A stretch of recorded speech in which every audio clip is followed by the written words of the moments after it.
because I want to talk about now Mhm. the internet being Okay. a good thing rather than a lot of people think of like, oh, internet bad, which yeah, there's tons of bad things on the internet, and the internet could definitely cause a lot of Well, harm. wait. So people, are you talking about our generation, boomers, who are like, oh, I'm talking about everybody. Everybody who okay, sees the internet finds like people that are our age can say like, oh, internet has like say social media has a bad influence on people because people can get in their heads and stuff, and it'll depress them and stuff. And boomers will be like, oh, back in my day, I mean, we would read a book and stuff. right? But the point I'm trying to make is that I think, do you think the internet, because all of this information is just here for us, we can take it all in. Do you think our society will rapidly develop quicker than it was before because it's just more openly like available? I think the people that use it correctly, yes. I think that's such a broad definition because use the internet correctly. What the fuck does that even mean? Right. Right? So I do think that there are bad things for your mind and there are good things for your mind, right? So I do think TikTok, for example, it's good and it's bad. A lot of people want to say it's bad because, and I've said it before as well, I've only talked about how bad TikTok was because I'm like, well, like you're scrolling and you see a cat video and then the next video you see somebody getting blown up. And it's very possible. And I have, and actually that's like an actual example. I have seen somebody getting blown up by like an RPG. And then I scrolled and I saw a cat like doing like something funny. And I'm sure that's not great for your brain. But at the same time, if you look at the internet and you go to Instagram, for example, and you type in France, you'll see a bunch of happy pictures, blah, blah, blah, whatever. You go to TikTok and you type in France, you'll see all the wars. You'll see everything that's going on over there that's super important and things that media doesn't want you to see. But that's because there's like, and that's what they're trying to do in the U.S. is it's called the Restrict Act. So this is slightly going off topic, but what the Restrict Act does is basically like take TikTok away and take everything away that would be showing us like the true news that like TikTok shows us. TikTok is like an uncensored thing, but Meta that owns Instagram is like Mark Zuckerberg being like, "Oh, here's all the happy stuff." Facebook even bumps up the happier posts to the top of your feed so that you almost never see the sad and the depressing. You need to see that. No, I don't want to see people getting blown up and shit. But yes, to answer your question, do I think people will advance in this day and age?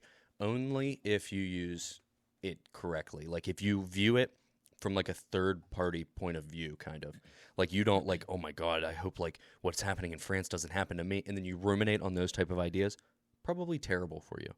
If you see that and you go, fuck, history is repeating itself. What can I do? Maybe I can, and say you're like 17 or 18, maybe I can get like a degree in business, or not business, but in like the government, you know, and then I can like start working for the government and make changes in the U.S. so that never happens in the U.S. Right. That's a good use, right? Because you saw something and you're proactively making a change, and that can go for so many things, but for social media especially. Do you think that's kind of what the news is about? Like, I mean, because I feel like that's it's funny you say that. Like, we need to see those important things, even if they're bad. That's kind of what the news is, and that's what a lot of people have problems with the news. It's like, oh man, it's just always depressing on the news. Like, I wish there was something fun for once. Like, but like, we need to see that. Right, and the news does. It's like, oh, happy 6th birthday, Kara Chong, and like they'll say like they'll do that, and it's like, oh, okay. And a lot of these news stations do happy stories, but you don't remember happy as much as you remember 19 people shot in a school. It's like, you're going to remember that. You're not going to remember Kara Chong's birthday on February 6th. You know, you're going to remember those 19 kids that were just killed in a school shooting. Yeah, just because you say that, yeah, I was going to say, like, I see, like, I don't really watch the news. So I try not to either because I don't think it's that great. But it's like, it's on at work. Like, it'll be on TV right, at work. Yeah, and, I know what you mean. And I'll see something like that, like a school shooting or something. First of all, school shootings is like a whole nother thing that we could talk about. It's kind of crazy the fact that like there's more out there that we don't see, and like if you don't watch the news, you probably won't hear about it because it's like it's under the. It's not like it's a meme. Like it's not like whenever, school shooting a meme. What do you mean? Sorry, I'm thinking in my head. Yeah. I got you. Came out later. And we'll talk about school shootings at another time or later in this podcast. But what I meant is something like whenever it became like a big thing, like Sandy Hook, like that was later memed because like. That was like the big one. People knew about that, so people would like make edgy jokes about Sandy Hook. They did a lot, but there's so many other schools out there that people don't even know about because like now there's so many that it's like it's under the radar. People don't even know that you don't hear about it. There are some that happen, and they're just like, Well, yeah, Because there was one recently, I think 9 kids died, and it just was swept under the rug. It's like, dude, it was 9 kids. Like, what do you mean? I don't remember we need the to hear that. location. I don't remember the location at all. I don't either because, no, everybody remembers Sandy Hook. Right. But after that, it's like things just ran together. And it's like, how the fuck did we let that happen? Yeah. And why is it happening? Yeah. You know? And we still don't know why. Because, like, for example, if you want to bring up, like, gun control, which a lot of people, it's a touchy subject and people don't want to talk about it, but where guns were criminalized and they were taken away, gun violence went up. Like in Chicago, I believe it was Chicago, gun violence was guns were completely outlawed, so nobody could have a gun, right? A bad guy's still going to get a gun, but what happens? The good guy doesn't have the gun. And that's like a scenario a lot of right-wing people will bring up, but it's true because gun violence went way up because they knew the good guys don't have the guns. Now I do. So I'm going to go rob somebody in Chicago because they're not going to fucking have a gun. And it's definitely guns. I mean, I'm not like a left-wing guy, but it's got to be guns because what? Like What do you mean? Guns being the reason that school shootings. I mean, obviously shootings imply guns, but like there's no like you didn't hear back in like medieval times, little Goodwin killing people with his rapier. Like in the school, like well, like because we don't know about that. He had a bad upbringing or something. Like he killed 17 kids. See, but you can't blame it on like a weapon, right? Right. Like, No, yeah, I mean that's what I'm saying. But like, it's just so much more easily. I feel like I'm making a case for anti-gun right now. It's so much more easily accessed right now because like, again, like fucking, it's so much easier to take out like a assault weapon and just fucking spray. You're a lot better chance to do more collateral damage than if you fucking had a knife or a sword or some shit. Yeah, right. And I'm not going to argue with that. I think you could do more damage with a gun. But what? Yeah, it's not even an argument. It's just I feel like that's just fact. But I think what would be the best school shooting gun is not an assault. Well, you can't really call it an assault rifle. An AR is an Armalite rifle or whatever. But because any gun that's used to kill somebody technically would be like an assault rifle, or well, any rifle that's used. But what would be the best for school shootings, and I hate to say this, but would be a shotgun because you're not going to miss somebody. You're simply not. It spreads out. What an AR does is put a little pinpoint. So you have 30 little pinpoints, or you shoot a shotgun and you have like 200 little pinpoints. You just killed 6 people in one shot. I'd much rather if I was in school and I'm running through the hallways and I come across a shooter who's sitting there with a red bandana and he's sitting there guns ablazing. I'd much rather it be an AR than a shotgun. If I saw a shotgun, I'd be like, well, fuck it. You're gonna die. But as far as an AR goes, if he hits you in the leg twice, cool. As long as he doesn't hit like a major artery. Yeah. If he hits you like in the arm, in this arm, this leg, and this leg, I have a good chance of surviving. If he hits me with a shotgun in my one leg, he's blowing it the fuck off, and I'm probably going to die. Mm-hmm. Now, I hate talking about this, but they're talking about banning ARs. And you're right. I'm pretty sure a lot of shootings are done with ARs. But I don't understand why, because if they really want to do the most damage, they would use a shotgun. I think it's just the most common, and it's like what their parents have and stuff. And it doesn't make sense to me. The kid's not getting it. Because a shotgun's cheaper, the ammo's cheaper, and then also it's easier to get.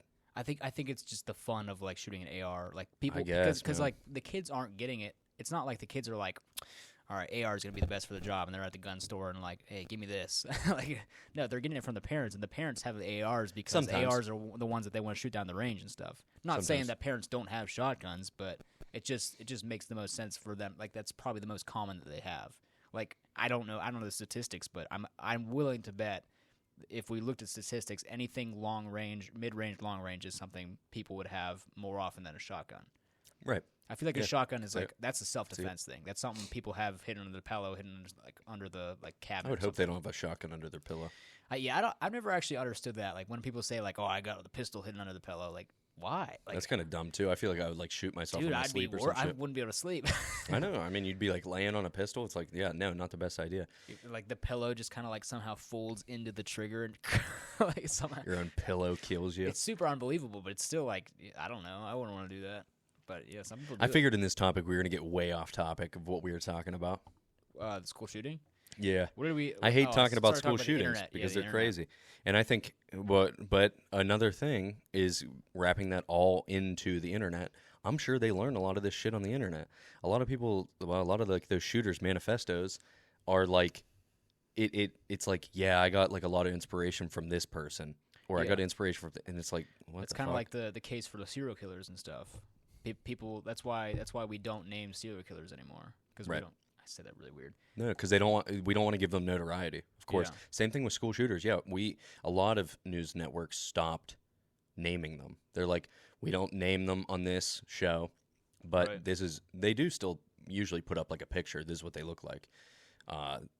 And the last major school shooting was at a Catholic school. Maybe you heard, but it was a transgender person who wanted to kill Christians. No, I didn't hear Kind of that. messed up. Yeah. Yeah, and they were Christian kids. So I think the oldest was like 11, the youngest was like 8 or 9 or something, but she killed 9 of them, I believe. How or old was the murderer? You know? 18 or 19. Jesus. So legally can buy a weapon. It does take a few months usually to get a weapon. Or, well, maybe even a few weeks. I do think, and I think a lot of people would go for stricter gun laws. As far as like, you should have your mental health checked. I don't necessarily think some people should be able to buy a rifle, especially like if you're transitioning and you don't know how. It was a female going to a male, so she was on testosterone. You don't know how that's going to impact your mental health. You just don't.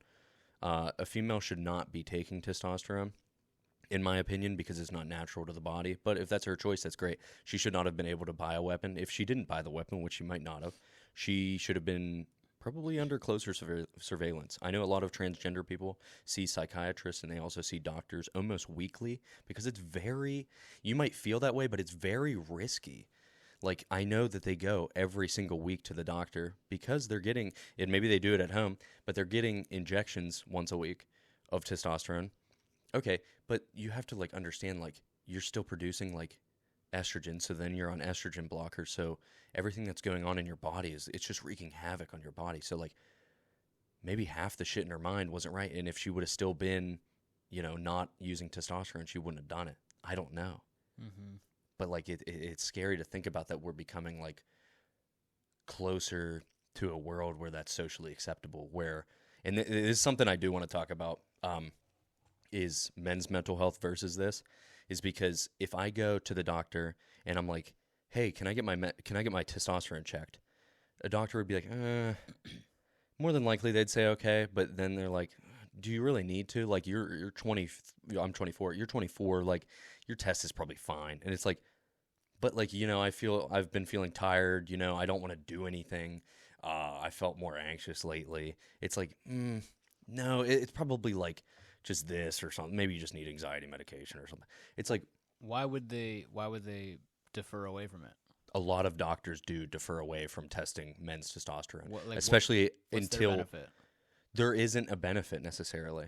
I don't know why. They just think it's a waste of time. They think it's a waste of time. They think I do think a lot of doctors are like, well, I'm kind of smarter than you. I don't think that's what it is. But let's say they do, they're like, yeah, sure. No, let's test your testosterone.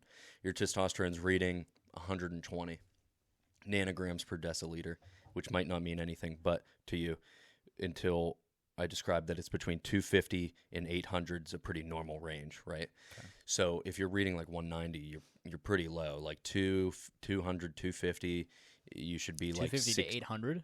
Yeah, it's a pretty wide window.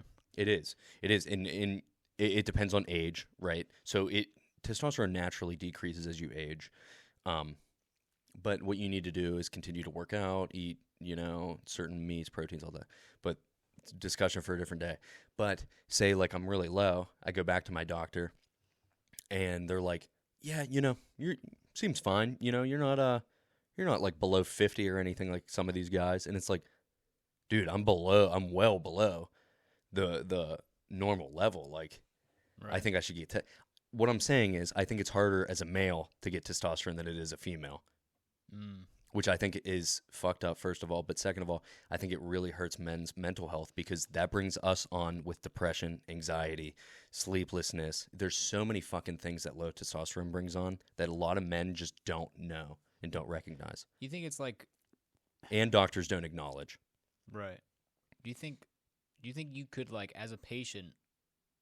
I feel like it wouldn't make sense for the doctor if the patient was like like insisting like, hey, I really want to get tested, and even after the test, like, hey, I'd like to get some testosterone. Like, I feel like as a doctor, it wouldn't make sense to deny that. It's Because then the they would wanna go doctor's to a different discretion, doctor. though, right? And it's the doctor's discretion if even if you're reading in if you're at 250, which, like I said, is still low, I still think as a man you should be able to, like, they should be able to put you on TRT, which is testosterone replacement therapy. It doesn't matter if you're 30, 40. It doesn't matter if you're fucking 20. I know of 19-year-olds that use TRT because their testosterone was around 80. That's super fucking low. And now that they're on TRT, they feel fucking 10 times better. It makes them feel normal again. So I actually have blood work upstairs that I need to get, and I requested testosterone because I do think it's important to get your testosterone checked at least once a year. And that's what I've been doing. I think it doesn't matter who you are. I think it's super important because, you know, even if your testosterone's fine, it's good to keep like a check on it. You know, Right. it's good to see like, oh shit, last year I was at 600. This year I'm at fucking 400. The fuck's up with that? You know, next year I might be at 200, so I need to start looking out at this. It's good to keep preventative maintenance, which is something that doctors don't do. Right. And that's for men and women. Yeah. So testosterone. I mean, it's a completely new subject to me. I've never Okay. gotten tested for it, so Uh-huh. I feel like there's a whole bunch of things. 250 being the lowest of the like The low recommended end, range. right? What would that depend on a person's body weight? Like, so say like someone taller and more heavy and someone lighter like me had the same, like both 250. About 250. Do you think that would like that makes any difference at all? I do. So I think body fat has an indication on testosterone. I think eating patterns, so more than likely that person that's bigger has worse eating patterns because it sounded like you were describing like a fatter person. No, I just mean like even bulky, even like a just a bigger person, just bigger, smaller, both 250. Like, And what are you asking? Is there a difference? Just is there a difference in like their like energy levels or anything to do with anything testosterone changes? That's hard to answer because you have so much more in you than just testosterone. Right. But like, yeah, let's just take if you theoretically if you only had testosterone in you, it's tough because you know he's carrying around a bigger body and stuff like that. So in my mind, I would think that person would have a tougher time. But still, I don't know what the research says exactly on bigger versus smaller having like the same amount. I know it depends a lot on diet. It depends a lot on body fat. It depends a lot on what you do during the day, how active you are, how much you exercise, you know, your growth hormone secretion at night. Like there's so many different applications and things that happen. It's really hard to answer that. I would have to look it up. I think the reason I ask is just because whenever I imagine like say somebody like a little short dude who is like jacked and has like his testosterone level is 800. Sure. And then compare that to like a dude who's like tall and jacked, who also has like an 800 testosterone. Sure. I just imagine the shorter dude having just much more energy just because he's shorter. okay. Just like fucking like oh, come on, man, come on. Like, I don't know. Yeah, I mean, it might be possible. I mean, I don't know what the research says or anything about that because I've never been asked a question like that. That's interesting. I can't imagine like a don't big know. dude being like high energy, like fucking like oh come on, yeah. You've never seen a big dude with high energy? I guess like enthusiasm. No, like I go to the gym and this one dude that I go to the gym with is 6'7". This other dude I go to the gym with 6'1". I know a dude that I used to go to the gym with 6'4". They're all pretty high energy dudes, you know, and I don't know what their testosterone levels are, but Right. Probably not 800, like this little guy that I know. Yeah, maybe not. I don't know. Do you know anybody who has like what's the highest you've heard of from somebody that you know? So people that don't necessarily need TRT, but are on TRT, usually, I can't say if I had to guess, but usually if they're taking 200 milligrams of test a week, because I think 150 is like the normal dosage per week, and it's measured in milligrams per milliliter. So if they're taking 150, and that's a very low dose. 150 milligrams would equate to what in the level? It's different for everybody. Okay. So it's really hard to read. That's why you have to continue to get checked after you implement that. But if you don't need it, and you're taking like 200, 250 a week, I would say you'd be reading about 1100. So you'd have more energy than the normal person. You would feel like happier than the normal person. You would feel a greater sex drive, more than likely. But it's not going to make you a steroided out superhuman freak. So do you think, so 800 being the max is that the recommended level? Or So 850 is 800 or 850, or maybe it's even 950. I don't know the exact amount. It is 250 on the lower end. And now I'm forgetting what the upper end is, because now I'm mixing up numbers in my head. Well, you said 800. 800. Let me just look it up for scientific purposes. But that's not like the maximum, though. Like, oh, no. Is it bad to go over that number that you said? No, but more often than not, you're not going to be naturally at that level. So if you're reading like an 800, you have very good testosterone as a natural man. Right. Okay. So So you're saying that even if you go above that using supplements, it's not like you're not going to like over testosterone and then like your muscles pop out.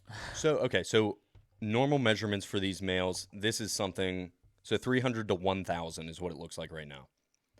And then 50 to 70 in a woman. So you can see there's a huge difference between men and women as far as testosterone goes. So I've seen different levels. If you read the levels that come out on blood work, more often than not, they say 250 to like 800, because 1,000 is pretty high actually. Because like I said, somebody that's using like 200 milligrams of test or 250 per week is usually around 1,000 to 1,100, which is a decent amount of testosterone within your body. So like I said, per age, right? 20 to 24, 25 to 29, looks like it actually goes up. 30 to 34, it actually goes up. 35 to 39, and 40 to 44, it goes down significantly. Okay. I shouldn't say significantly, but you would notice a difference. So that's an 30 average. is your peak. But if you look at these averages, the highest they go is 575, and that's an average, right? No, so 20, that's like 20s is your, okay, that makes sense. 20 to 24 is, well, let's say 20 to 29 is when you'll see like your highest testosterone, which only makes sense because you start to peak out male performance, I believe, at 30-something years old is like your peak, and then you just decline from there. Right. So that is if everything is working right. Like I said, I've known, and doctors have actually told me, and it doesn't break HIPAA code, but they're like, yeah, I had a 19-year-old in here earlier. I think they were just astonished. I had a 19-year-old in here earlier with 0 testosterone. I was like, holy shit. I was like, that would be horrible. He's like, yeah, his parents had to come in with him. He wanted to kill himself. I'm like, that doesn't surprise me. Makes sense, yeah. A lot of mental health in men right now. So we have to break it down even further. So yeah, testosterone is important, but what's causing that? And what's causing it is a lot of like these hormone foods, right? A lot of this fast food shit. And then like the lack of exercise that we see. The pandemic was the fucking worst. I'm sure people were really bad. Not right. Only mental health, but also like it was their physical body's health, which impacts your mental health. And vice versa is what they're finding, that mental health actually so it was thought to think recently that your body influences the mind, which is true. But it's also true that the mind influences the body. So both ways. So this testosterone, body influencing the mind. Right. I think, I mean, I don't know if it probably ties in with testosterone, but just in general, that's why I like doing things. That's why I like having days where I'm busy. I hate having slow days where I don't do anything all day. Agreed. Yeah, for sure. I love, even if it's like say like helping a friend move or like busy work. Or yeah, I liked helping you move.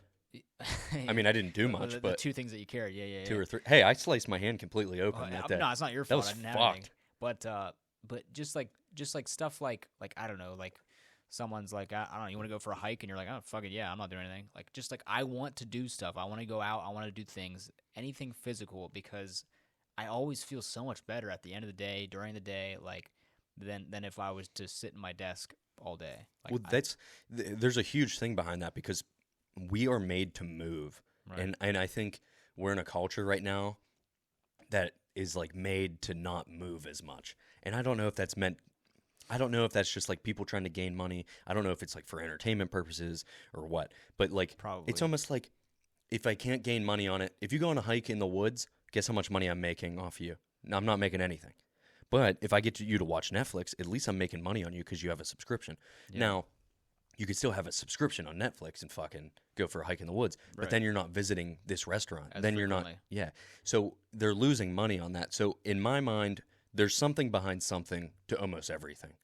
So for us to like, if we get you to scroll on your phone more, if we get you to watch Netflix more, if we get you to be on your computer more, that's more money in our pockets. Going on a hike doesn't benefit us at all, Right. but it benefits us. We as humans really need movement. Yeah, and because the world is built off of like capitalizing on entertainment and stuff, anything that can Really keep is. you like invested in whatever screen is in front of you, whatever food is in front of you. Because of that, a lot of people don't realize today how important exercise is and how much it can change your life. Right. Because I still remember when I was 19, I still remember the day that I first went for a run on the trail, and I got runner's high, and I was like, oh my God, like, I feel fucking, Right. I feel incredible. I Right. feel on top of the world, like $1,000,000. Like, I had always been such a like shut in, such a like a introvert, and I remember like coming off of that run being like, I could fucking talk to anybody right now. Like I feel great. I feel like a better person. I feel like a completely different person, and that's why to this day that I still work out. It's not for. I mean, it's partially for a physical thing. Like I want to look good, but also it's just for a mental thing. It makes me feel so much better. It makes me feel 10 times better knowing that like I worked out that day. Like just like getting a good pump in and then taking a shower, and just like you just feel so much better. And like people don't even realize that. People are afraid to pick up a set of weights and stuff because like, oh, it's hard. Yeah, it's fucking hard, but it gets easier. So what I've seen on TikTok a lot lately, and maybe this is counterproductive to what I've been saying about social media and stuff, but I do watch TikTok again. I think a few pods ago I was saying I was addicted. Starting to stray away from it again, that I'm not like addicted. It's at like a normal level. Right. I still think I do watch it sometimes too much. But what I was going to say is I've seen a lot of people lately, like, especially women, like, oh, I'm scared to go to the gym. And it's like, in the comments are like, oh, girl, like, I totally understand. It's a lot of females afraid to go to the gym. I don't understand. I do understand why. I'm sure they don't want to be stared at by men. I'm sure. That's a huge one. A lot of the time, at least from what I've seen, men don't necessarily care what women are doing. It's like they look at a girl and like they either think, oh, she's attractive or she's not, and then they move on with their day. Right. Some dudes are creeps, don't get me wrong. There are creepy dudes. And Probably creepy girls too. Exactly. And it is probably 50-50, but I'm sure that like definitely deters women. But I think, you just need to go with a friend or something. And it is for like the women, even the men. Go with a friend or something. Go to the gym. That's how a lot of And people it's do it. great. And like you were saying, so I looked it up, but because I wanted to see what hormone was released, and I was right. It's the when like the Jesus Christ, I can't talk. Runner's high. When you have the runner's high, yeah, you release endorphins. So short lasting, deeply euphoric state following intense exercise. Have you ever, when you ran, have you ever tasted blood in your mouth? Like, ooh. I don't think so. Why? Because when you're not used to working out, so if somebody, like, if they just got up off the couch right now, and they're like, I haven't ran in 2 years, and they go for a 4-mile run, which probably wouldn't be able to do it, more than likely. Maybe. They would probably get a small taste of blood in their mouth because you have certain, like, sacs that, like, release and drop into your lungs, which is basically, like, you're bleeding into your lungs, and then you're breathing it out. What are the And sacks? you're tasting it.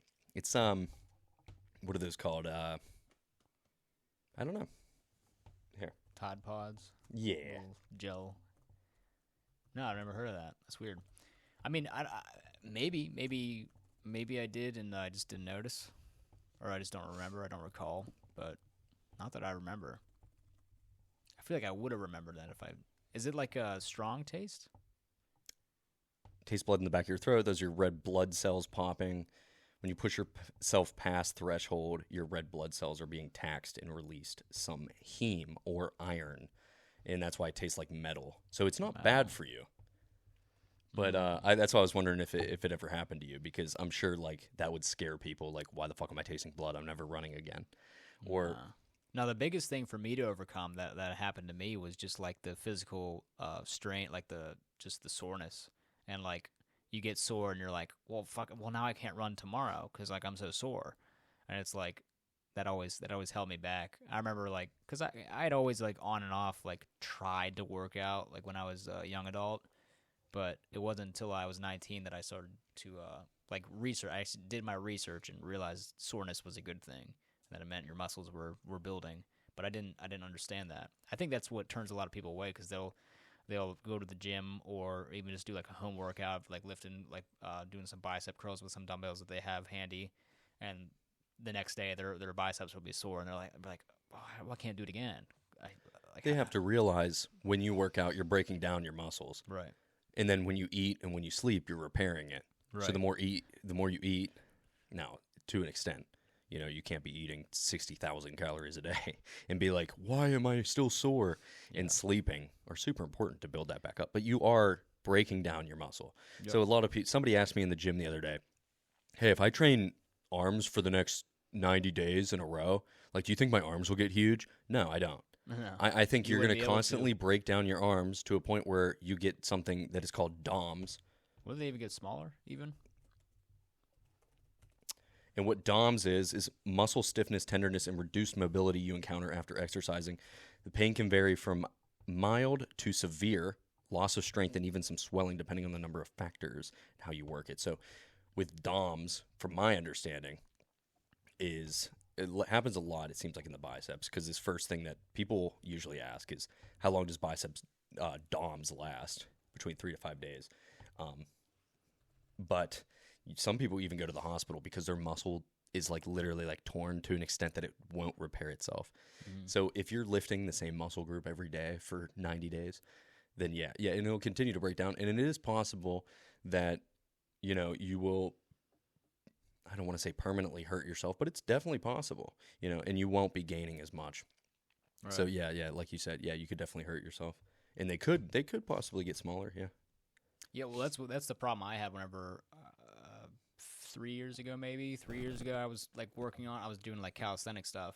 I was doing a routine that I made up, but I was doing the same exact workouts every single day because I was like, okay, if I work out every single day, like I had the commitment, like I had the drive. Sure. But I was doing the same exact things every day, and it was getting harder and harder to do the same things because I wasn't giving myself time to repair and heal because because in my mind I was just like, well, the more I do it, I'm obviously going to get bigger. And that's been a huge adjustment for me now is like having actual off days because now I have I'll work out 3 days in a row, different muscle groups, and then I'll have an off day and then 3 days in a row, and I've just noticed so much of an improvement in like maybe not the physical appearance. I mean, I feel a hell of a lot better, and I'm able to do a lot more in the workout, and like that makes me feel so much better. Because like before, I would just I wouldn't take days off because I was like, well, no days off is way better, huh? But no, because then I was doing less on the days that I would do the same muscle group on the second time.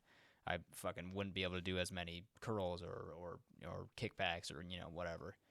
It's so that's like a huge thing. I mean, working out is a whole thing. That's a whole nother like subject that we could break down. I mean, a lot more about it probably than I do, but it's just I feel like because I'm a lot more new to it. It's a big thing that I think needs to be talked about for people that want to get into it or want to better their physical health, because there's a lot of like really simple things that you just don't think about getting into it that you wouldn't like really you wouldn't think about, like that, like taking rest days. Like you would think that like working out every day would be better. No, taking rest days is infinitely better. And understanding the science of how muscle building works is also super important. Right. Understanding that you need to replace those. Whenever you're breaking down your muscles, you're creating those microscopic tears in your muscles, and you need to fill those tears with protein, and so that they build back larger. Right. That's a super important thing to understand how that works, because otherwise you're gonna be like, I'm working out, so that means that my muscles are getting bigger, and so whenever I work out, they just get bigger, and that's how that works. That's why diet's super important. Right. That's why a lot of people used to say 70-30, and 70% was diet, 30% was working out. Mm-hmm. Diet's important. Yeah, and honestly, yeah, that's anytime I've noticed big changes in my physical appearance was through dieting. I don't like dieting, but Oh no, I'm just saying diet in general. I don't even mean dieting. I mean because I think it gets too stigmatized. yeah, I think there's so many diets that people could get on that would work, but I also think that you can create your own diet, and it could be something that you truly enjoy. Like I've seen people lose weight. This guy has been doing studies, and he's like, I only ate pizza for 30 days, and he took a before picture and an after picture, and he lost fat and gained muscle. It's like, how the fuck did you do that on pizza? Because he was in a caloric deficit, but he also ate like 3 meat pizza as well. So he was getting his protein and everything. He was getting everything he needed. His body was getting used to breaking down the same exact foods. Right, too. and I've talked about that before, I think, you told too. me about that. I thought that was really interesting. Yeah, and, he's done it with burgers as well. He did a 30-day burger challenge. Once again, looked way better after 30 days. But, again, he was in a caloric deficit. He was doing this. He was doing that. He was doing certain things. So, like, it is important to do other things. But he was only eating burgers. So it's like people think, oh, I need to eat chicken and salad. No, you don't. Right. You can eat a 80-20 meal, which is 80% good, 20% bad. And I don't mean you should be eating fucking donuts and shit, but if you want a donut, eat a donut. You're not going to get super fucking fat. Just don't eat a donut every single day, and do this every single day. Switch it up, go to the gym. There is a benefit to like doing strict diets and stuff, to like chicken and rice only, or like something like that if you're looking for a certain goal. But yeah, there's nothing wrong. I think there's a mental benefit too, to be honest with you. You think so? I really do.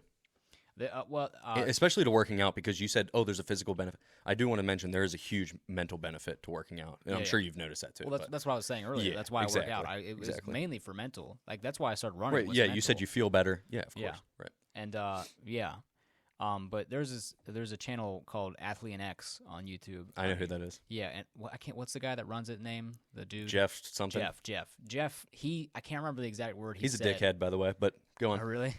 Well, I watched he's lean year round, and then he's like he makes videos why you shouldn't be doing this. Why you should. They're very clickbaity, I think, and then he just kind of acts like a douche. But he's like, why you shouldn't be doing bicep curls, and it's like, okay.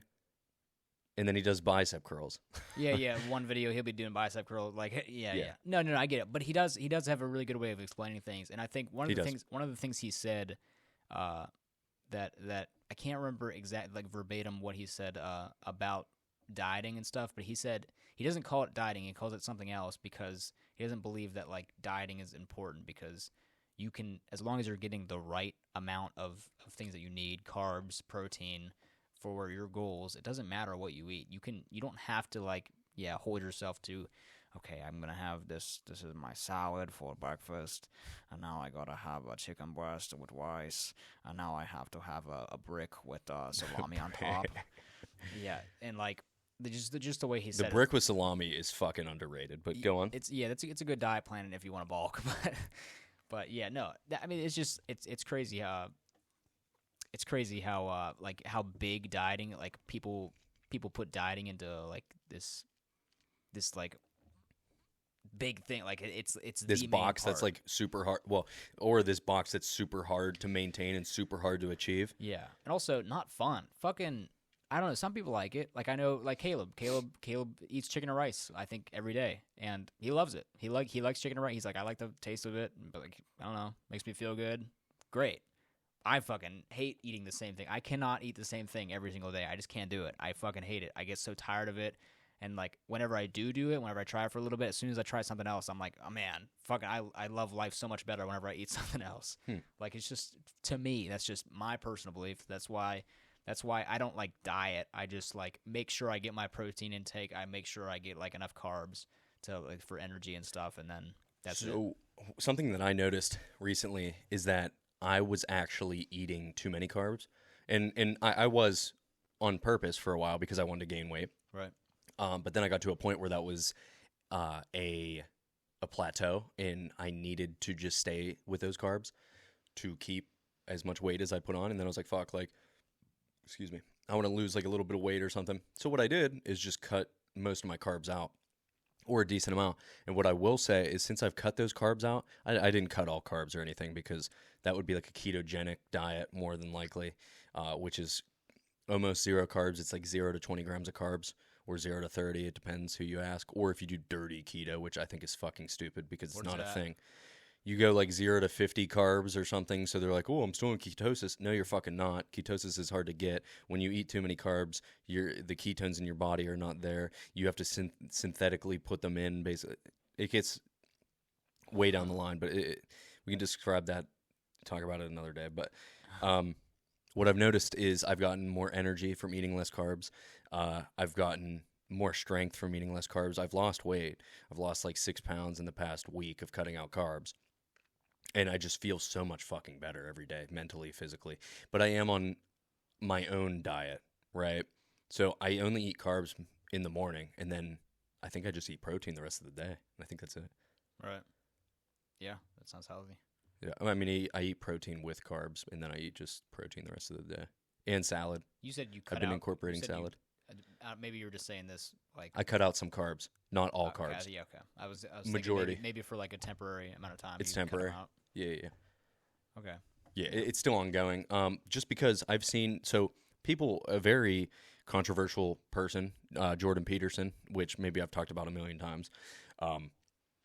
Cool dude, but not necessarily what I'm here to talk about. He and his daughter actually are on a diet of strictly beef. You got a little piece of fuzz like hanging from your chin. I was gonna let it dangle there, but Oh, thanks. Jesus. I don't know how It's like long it was there. Cobweb or something. Maybe there's like a spider on me. But him and his daughter are on only beef diets, and they don't drink anything except for water or sparkling water. They only eat beef. Water, okay. They don't eat carbs. They don't, just beef. And she might be straying away slightly from it. She might eat some other things here and there. He does not. So he had 3, I believe, autoimmune diseases that he completely eradicated from his body from this all-beef diet. So I'm almost following him and doing a majority of all-beef diet. Now, I still have a lot of carb foods that I'm finishing up. But once I'm finished, I might just be on all beef just to see how it makes me feel. I'm going to eat salad too, though, because I fucking hate salad, but instead of taking a multivitamin, I'd rather eat salad, which I believe induces like a lot of nutrients into the body. So I'm going to do both of those. But I'm going to see how it is, and I'll probably report back in 2 weeks. I'll probably be off carbs completely in the next few days or something. But I want to see how it makes me feel, because thus far I felt great. Something that you have to be aware about, which is like a caution or a disclaimer to anybody listening to this, including you, is you can become carb sensitive to the point where, oh, let me eat half of a bagel, and then you just shit yourself. Or your stomach is like fucked and blah, blah, blah. It's hard to go to no carbs because then you become carb resistant. Right. That's like some people with keto, I think that's why they stay between 0 and 20 carbs. They call that carbon fiber, carbon fibrosis. Is that what they call it? That's what they call it. Yeah. Okay. Yeah. But yeah, I think we have a lot of fucking educational material today.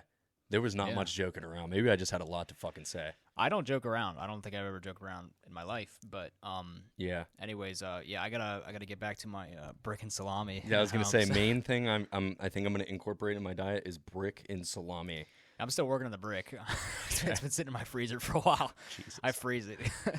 Make it harder for myself. Good. Get strong teeth. Yeah. Build muscle on my teeth. Yeah. Nice. People don't focus on their teeth muscle as much as they should. Do you ever see those dudes with like the jaw things, and they like just like chew on those jaw things? They're like, these will make your chin super chiseled, and they're like chewing on like a fucking piece of like rubber. Yeah, but and they sell like a piece of rubber for like $30. It's like this big. And they're like, oh, it's super good. I'm like, dude, that took you like 4 cents to make. It's like one of those games that you have to like put the thing in your mouth and you have to like guess the word or something. And you're like slobbering and shit. People post videos. I'm like, dude, I will never put that in my fucking mouth. My God, I look so good now. Did you ever see that? Yeah, dude, those fucking It's games. supposed to help your jawline with like if you chew gum though, right? Or is that just bullshit too? I think it's bullshit, but because I think a main you, thing you have muscles in your like, you do. cheeks. You do. I think a main thing to do with your jawline is one, fat in your face and fat in your neck. But another thing is actually your lymphatic system. You have lymph nodes that are right here, and actually, if you like go like this and massage them, Right. you can get like some of that lymphatic shit that's just stuck in there down, and you'll actually feel it. Like you can swallow it. Like it leads into like your throat. I've never had that. I know about the lymph nodes, but wait, if you oh yeah, a little chunk just dropped off. No, seriously, I do it sometimes, and then I'm like, I feel it.